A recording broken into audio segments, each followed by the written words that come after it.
जो भरा नहीं है भावों से बहती जिसमें रसधार नहीं, वो हृदय नहीं वह पत्थर है जिसमें स्वदेश का प्यार नहीं, जिसमें स्वदेश का प्यार नहीं।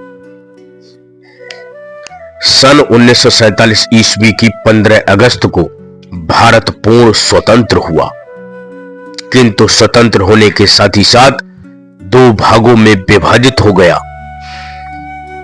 उसका पहला भाग हिंदुस्तान और उसका दूसरा भाग पाकिस्तान के नाम से प्रसिद्ध हुआ। विभाजन के कारण भारत खंडित तो हो ही गया, कुरूप भी बन गया। सरदार पटेल उसकी कुरूपता से व्याकुल थे, उद्विग्न थे। उन्होंने उसकी कुरूपता को नष्ट करने के लिए कुशल सर्जन की भांति एक उपाय सोच डाला, अद्भुत उपाय सोच डाला।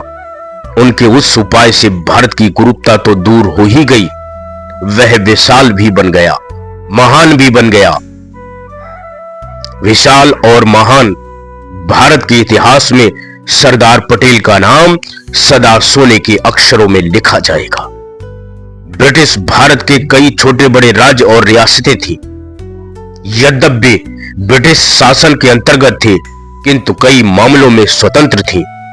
भारत का जब विभाजन हुआ और उस विभाजन के फलस्वरूप जब भारत का शरीर खंडित हो गया, तो सरदार पटेल के मन में एक अद्भुत प्रतिक्रिया हुई। उन्होंने सोचा, क्यों ना सभी राज्यों और रियासतों को भारत में मिला लिया जाए। बस फिर क्या था, पटेल ने एक महान जादूगर की भांति एक ही रात में सभी राज्यों और रियासतों को भारत में मिला लिया। सबसे अधिक आश्चर्य की बात तो यह हुई कि ना तो कहीं एक बूंद रक्त गिरा, ना कहीं एक भी मनुष्य की मृत्यु हुई। सब कुछ बड़ी ही शांति के साथ संपन्न हुआ। राजाओं और नवाबों ने घुटने टेक दिए। पटेल के साहस, उनकी राजनीतिक कुशलता और उनकी बुद्धिमानी की जितनी प्रशंसा की जाए वह कम है। अपने इस महान कार्य के लिए वे सदा स्मरण किए जाएंगे। सरदार पटेल का जन्म 1875 ईस्वी के 31 अक्टूबर के दिन गुजरात के पेटलाद तालुके के करमसद नामक ग्राम में हुआ था।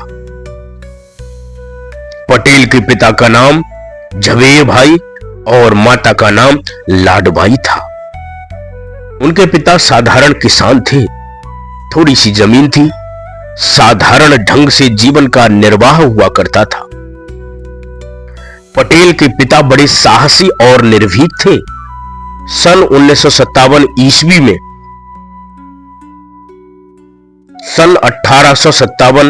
ईस्वी में जब स्वतंत्रता का पहला युद्ध लड़ा गया था, तो झवेर भाई ने झांसी की रानी के सैनिक के रूप में अंग्रेजों से युद्ध किया था। पटेल की रगों में उनके साहसी और देशभक्त पिता का रक्त लहराया करता था।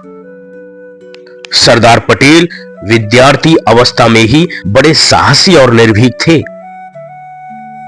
उनके विद्यार्थी जीवन की कई घटनाएं मिलती हैं, जिनसे उनकी साहसिकता और उनकी निर्भीकता पर अच्छा प्रकाश पड़ता है। यहां हम दो घटनाएं सामने रख रहे हैं। जिन दिनों सरदार पटेल करमसद में पढ़ रहे थे, स्कूल के एक शिक्षक महोदय पुस्तकों और कॉपियों का व्यापार करते थे। वे विद्यार्थियों को विवश किया करते थे कि विद्यार्थी उनके पास से ही पुस्तकें और कॉपियां खरीदा करें। विद्यार्थी पटेल को उनका यह काम अच्छा नहीं लगा, अतः उन्होंने उनका विरोध किया। जब शिक्षक ने विद्यार्थी पटेल को धमकाया, तो उन्होंने विद्यार्थियों को संगठित करके स्कूल में हड़ताल कर दी। शिक्षक महोदय करते तो क्या करते, उन्होंने बेबस होकर अपने व्यापार को बंद कर दिया। दूसरी घटना बड़ौदा की है। विद्यार्थी पटेल जब पढ़ने के लिए बड़ौदा गए, तो उन्होंने 10वीं कक्षा में संस्कृत को छोड़कर गुजराती ले ली। जो शिक्षक गुजराती पढ़ाते थे, उन्हें संस्कृत से बड़ा प्रेम था, विद्यार्थी पटेल जब उनकी कक्षा में गए तो उन्होंने बड़े ही व्यंग के साथ कहा, पधारो महापुरुष, सुना है आपने संस्कृत छोड़कर गुजराती ले लिए। पटेल व्यंग सुनने के आदी नहीं थे। उन्होंने शीघ्र ही उत्तर दिया, महोदय, यदि हम सभी विद्यार्थी संस्कृत ले लेते तो आप किसे पढ़ाते। उस दिन कक्षा में शिक्षक ने व्यंग से ही महापुरुष शब्द का उच्चारण किया था, किंतु उनका वह उच्चारण सत्य सिद्ध हुआ। सरदार वल्लभ भाई पटेल बड़े होने पर महान पुरुष बन गए, महान नेता भी बन गए। पटेल ने 22 वर्ष की उम्र में नडियाद से हाई स्कूल की परीक्षा पास करने के बाद मुख्तारी की परीक्षा पास की। उन दिनों मुख्तारी की भी परीक्षा होती थी। पटेल मुख्तारी की परीक्षा पास करने के बाद गोधरा में मुख्तारी करने लगे। कुछ दिनों बाद वे गोधरा से बोरसद चले गए। बोरसद में उनकी मुख्तारी खूब चली। उन्होंने अपनी मुख्तारी से धन तो पैदा किया ही, नाम भी पैदा किया। पटेल बड़े धैर्यवान, बड़े ही कर्तव्यनिष्ठ और बड़े ही साहसी थे। बड़े से बड़े संकट में भी घबराना उनके स्वभाव के विरुद्ध था। बोरसद में एक दिन वे एक मुकदमे में बहस कर रहे थे। उसी समय उन्हें अपनी पत्नी की मृत्यु का तार मिला। उन्होंने तार को पढ़कर अलग रख दिया। उनके चेहरे पर शिकन तक नहीं आई। जब वे बहस समाप्त कर चुके थे तो उन्होंने इस घटना की चर्चा की। उनके धैर्य और उनके मन की दृढ़ता पर लोगों को आश्चर्य ही नहीं, महान आश्चर्य हुआ। पटेल जहां मन के कठोर थे, वहीं वे कोमल हृदय के भी थे। पत्नी की मृत्यु के पश्चात उन्होंने दूसरा विवाह नहीं किया। जब लोग उनसे दूसरे विवाह के लिए आग्रह करते तो वे उत्तर देते थे, दूसरा विवाह करने के लिए दूसरा मन कहां से लाऊं। एक मन था, वह पत्नी के साथ चला गया। जिन दिनों सरदार पटेल बोरसद में मुख्तारी कर रहे थे, उन्होंने बैरिस्ट्री पढ़ने के लिए विलायत जाने का निश्चय किया। रुपए का प्रबंध कर लिया और अपना पासपोर्ट भी बनवा लिया। पासपोर्ट के ऊपर उनका नाम बीजी पटेल लिखा हुआ था। उन्हीं दिनों उनके भाई विट्ठल भाई पटेल ने भी बैरिस्ट्री पढ़ने के लिए विलायत जाने का निश्चय किया।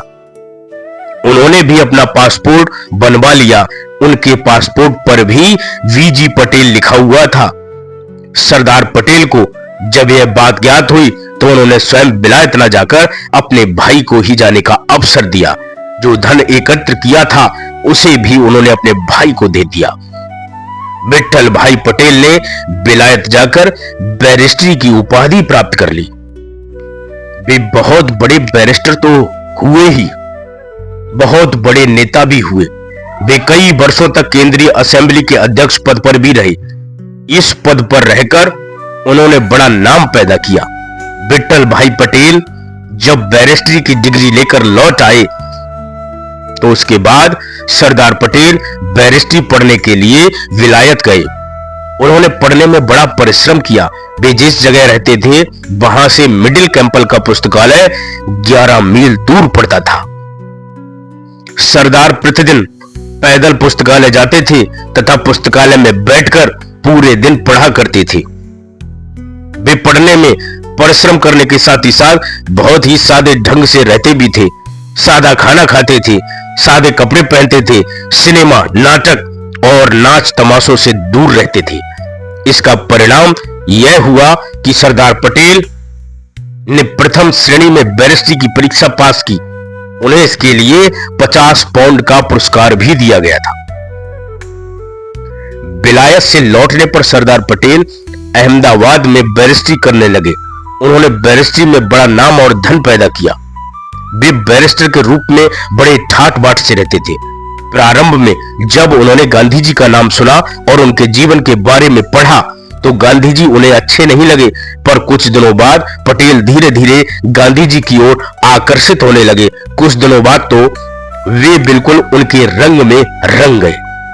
सन 1921 ईस्वी में गांधी जी ने जब असहयोग आंदोलन की घोषणा की तो सरदार पटेल बैरिस्ट्री छोड़कर गांधी जी के साथ हो गए और उनके कामों में योग देने लगे। असहयोग आंदोलन बंद होने पर पटेल रचनात्मक कार्यों में संलग्न हो गए। उन्हीं दिनों गोधरा में राजनीतिक सम्मेलन हुआ। पटेल ने उस सम्मेलन में भाग लिया था और बेगार प्रथा के विरुद्ध प्रस्ताव पास कराया था। गांधी जी स्वयं उस सम्मेलन के अध्यक्ष थे। सर्वप्रथम गोधरा के सम्मेलन में ही प्रांतीय भाषा का प्रयोग किया गया था। इसके पूर्व सभाओं का काम अंग्रेजी में होता था। खेड़ा के सत्याग्रह ने तो पटेल के जीवन को ही बदल दिया था। खेड़ा के सत्याग्रह के पूर्व वे कोट पैंट पहनते थे, टाई भी लगाते थे, पर खेड़ा सत्याग्रह के समय उन्होंने अंग्रेजी ढंग के कपड़े पहनने छोड़ दिए। वे धोती और कुर्ता पहनने लगे तथा किसानों के समान जीवन व्यतीत करने लगे। जलियांवाले बाग के हत्याकांड के विरोध में सन 1919 ईस्वी के 13 अप्रैल के दिन सारे देश में विरोध दिवस मनाया गया था। उस दिन सभाएं हुई थी, हड़तालें हुई थी। सरदार पटेल के प्रयत्नों से सारे गुजरात में बड़े जोरों की हड़ताल हुई थी। अहमदाबाद की सभी मिलों में भी उस दिन व्यापक हड़ताल हुई थी। आज जिस गुजरात विद्यापीठ का नाम चारों ओर फैला हुआ है, उसकी उन्नति में सरदार पटेल का ही हाथ था। उन्होंने अकेले 10 लाख रुपए विद्यापीठ को प्रदान किए थे। स्वयं गांधी जी ने भी उनके इस काम की बड़ी प्रशंसा की थी। नागपुर का झंडा सत्याग्रह सरदार पटेल के ही नेतृत्व में हुआ था। उन्होंने उस सत्याग्रह में अदम्य साहस और अदम्य निर्भीकता दिखाई थी। उनकी निर्भीकता और उनके साहस से ही सरकार को झुकना पड़ा था। झंडा सत्याग्रह के पश्चात सरदार पटेल का नाम गुजरात में ही नहीं, सारे हिंदुस्तान में फैल गया। नागपुर के झंडा सत्याग्रह की तरह बोरसद और आनंद तालुके में भी सरकार को सरदार पटेल के सामने झुकना पड़ा था। इन दोनों ताल्लुकों में भी सरदार पटेल ने अपनी निर्भीकता दिखाई थी। उन्होंने बड़ी दृढ़ता के साथ किसानों और पीड़ितों का पक्ष लिया था। सरदार पटेल के त्याग और उनकी सेवाओं पर मुग्ध होकर उन्हें अहमदाबाद की म्यूनिसिपैलिटी का चेयरमैन चुना गया। इस पद पर रहकर उन्होंने जनता की अपूर्व सेवा की थी। बड़े बड़े नेताओं तक ने उनकी सेवाओं की भूरि भूरि प्रशंसा की थी। सन 1927 ईस्वी में सरदार पटेल ने 2 ऐसे कार्य किए जिनके कारण उनका नाम प्रत्येक भारतीय की जुबान पर रहने लगा। उन दोनों कामों में एक काम था बाढ़ के समय पीड़ितों की सेवा और दूसरा काम था बारदोली का सत्याग्रह। इन दोनों कामों में पटेल ने जो तप और त्याग किया था, उसकी प्रशंसा सारे देश में चारों ओर हुई। स्वयं गांधी जी ने भी पटेल के साहस और शौर्य पर मुग्ध होकर उन्हें सरदार की उपाधि दी। सन 1927 ईस्वी में गुजरात में बड़े जोरों की बाढ़ आई। धन और जन की अधिक हानि हुई। सरदार पटेल ने बाढ़ पीड़ितों की सेवा में अपने तन और मन को लगा दिया। उन्होंने घूम घूम कर उनके लिए चंदा एकत्र किए, कपड़े एकत्र किए और अन्न एकत्र किया। उन्होंने हजारों मनुष्यों को मरने से बचाया, रोगों से बचाया। सन 1927 ईस्वी में ही अंग्रेज सरकार और बारदोली तालुकों के किसानों में संघर्ष पैदा हो गया। सरकार ने मालगुजारी बढ़ा दी थी। किसानों ने सरदार पटेल की सलाह से मालगुजारी देना बंद कर दिया। फलतः सरकार की ओर से दमन और किसानों की ओर से सत्याग्रह आरंभ हो गया। देखरेख सरदार पटेल कर रहे थे। दमन और सत्याग्रह का बड़ा भीषण द्वंद्व हुआ, पर उस द्वंद्व में भी सरकार को ही झुकना पड़ा। पटेल की बुद्धिमानी और उनके साहस के सामने सरकार की एक भी नहीं चली। सन 1930 ईस्वी के नमक कानून भंग आंदोलन में सरदार पटेल ने बड़े साहस से भाग लिया था। वे गिरफ्तार हुए और उन्हें 3 मास की सजा दी गई। जेल से छूटने पर वे बंबई में पुनः गिरफ्तार किए गए और उन्हें फिर 3 मास की सजा दी गई। सन 1931 ईस्वी में कराची में कांग्रेस का अधिवेशन हुआ। सरदार पटेल को ही अधिवेशन का अध्यक्ष चुना गया था। कांग्रेस के अधिवेशन के बाद गांधी और इरविन समझौता हुआ। समझौते के फलस्वरूप आंदोलन बंद हो गया, राजनीतिक कैदी छोड़ दिए गए और गांधी जी गोलमेज सम्मेलन में भाग लेने के लिए इंग्लैंड चले गए, किंतु वहां से उन्हें निराश लौटना पड़ा। अतः आंदोलन फिर आरंभ हो गया। गांधी जी के साथ ही साथ सरदार पटेल फिर गिरफ्तार किए गए, किंतु कुछ दिनों के बाद छोड़ दिए गए। 1930 की ही बात, सन 1942 के भारत छोड़ो आंदोलन में सरदार पटेल ने भाग लिया और गिरफ्तार किए गए। 1945 ईस्वी में गांधी जी को छोड़े जाने के बाद सरदार पटेल भी छोड़ दिए गए। 1946 में केंद्र में अंतरिम सरकार की स्थापना हुई। सरदार पटेल भी उस सरकार में सम्मिलित हुए। 1947 ईस्वी की 15 अगस्त को भारत पूर्ण स्वतंत्र हो गया। स्वतंत्र भारत में सरदार पटेल ने उप प्रधानमंत्री और गृह मंत्री के रूप में काम किया। 1948 ईस्वी की 30 जनवरी को गांधी जी की हत्या कर दी गई। सरदार पटेल का दिल टूट गया। उनके स्वास्थ्य पर बड़ा बुरा प्रभाव पड़ा। वे बीमार रहने लगे। 1950 ईस्वी की 15 दिसंबर के दिन बंबई में उनके हृदय की गति बंद हो गई। वे समस्त भारतवासियों को शोक में डुबोकर सदा के लिए मौन हो गए। भारतीय उन्हें कभी नहीं भूलेंगे, कभी नहीं भूलेंगे, कभी नहीं भूलेंगे। जय हिंद, जय भारत।